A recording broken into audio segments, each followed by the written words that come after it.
بسم اللہ الرحمن الرحیم۔ السلام علیکم ورحمۃ اللہ وبرکاتہ۔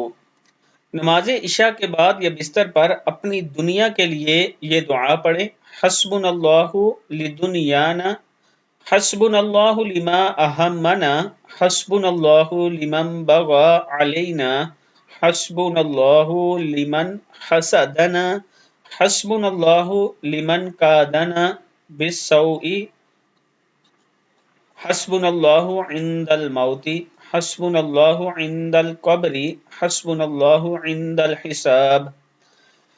اپنی دنیا کے لیے یہ دعا پڑھیں، اور اس کے ساتھ میں اپنے تمام چاہنے والوں سے گزارش کروں گا کہ اللہ کے حضور دعا کریں کہ آج تک امت کے جتنے لوگ فوت ہو چکے ہیں، اللہ تعالیٰ انہیں جنت الفردوس میں جگہ عطا فرمائے، اور خاص طور پر میرے والد صاحب کے لیے آپ نے دعا کرنی ہے کہ اللہ تعالیٰ انہیں جنت الفردوس میں جگہ عطا فرمائے، اور جن کے والدین زندہ ہیں اپنے والدین کی خدمت کریں۔ اللہ نے آپ کو موقع دے رکھا ہے، جب یہ موقع چھن جاتا ہے پھر انسان کے بس میں کچھ نہیں رہتا۔